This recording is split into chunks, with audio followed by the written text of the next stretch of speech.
Hi, it's Denise with My Practice Now. I am going to show you how to integrate Zoom into the new EHR. There's a couple of things that you need. First of all, you have to have a paid Zoom account. Then you need to have your Zoom account email, which is the email you use to log in. We need your personal meeting ID, your API key, and your secret ID. This information you email to either Denise at mypracticenow.com or support at mypracticenow.com, or you can send it in the chat box and I will go ahead and take care of that for you. You can also access our Solution Center and read the article in case you need written instructions. So let's go ahead and guide you through the process. You're going to visit the zoom.us website and you're going to go ahead and sign in. The email that you sign in with is the email that I need first. So you're going to copy and paste this email. So once you log in, we're going to click on profile. And this personal meeting ID is the one that you want to send me as well. So you're going to send me your email address and then you're going to click on this little eyelid. You're going to copy and you're going to paste this number. You can also find your personal meeting ID by going to your Zoom app, clicking schedule, and there is your personal meeting ID. I do want to make something clear. If you are going to be scheduling out meetings and sending the information, which is the URL link or any Zoom information to your patients prior to the appointment, you have to make sure that you select personal meeting ID. If you allow Zoom to generate an automatic meeting ID, it will not work because the way that we link your Zoom account to MPN is through the personal meeting ID. So that's the first thing you have to understand. When you select the personal meeting ID, Zoom will require you to either create a passcode for that specific meeting or allow a waiting room. This is going to make sure that, let's say, for example, you're seeing a patient at 1 o'clock, and since you are giving the same personal meeting ID to your 2 o'clock patient, if your patient logs in before, it doesn't interrupt your meeting that you currently have. Why? Because you're going to have a waiting room where, as you are doing telemedicine conference with one patient and the other appointment is about to start, it will trigger you and let you know that so-and-so patient is ready to be seen, but you don't have to do anything about it. You can just leave them in the waiting room while you finish your meeting. If you don't want patients to have a password or a passcode, make sure you disable this option when you are creating the meeting. But if you notice, it's going to ask you to select one or the other. We always recommend that you just select waiting room, or you can just ask them to authenticate and have your patients log in through Zoom. So that way the software notifies you and asks you for permission to let them in your Zoom meeting. So one or the other. And then that is how you're going to allow all of the scheduled meetings that you have to be linked to your provider's telemedicine feature. And I'll show you what that means in a minute.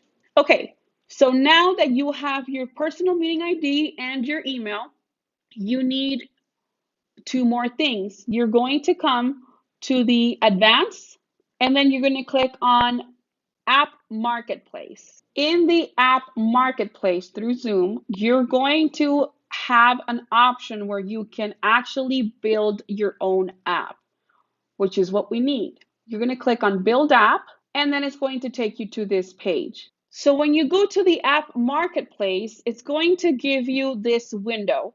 Now, because I already have linked my Zoom to MPN, it does not give me or show me the create button. It just tells me to view here.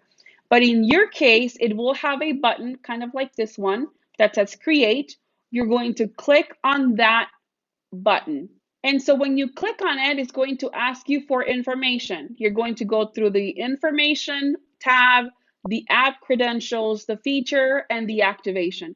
You have to make sure that you continue all the way until you activate the API so that you can send that information to us. So once you have generated the information, it's going to allow you to see your API key and your API secret.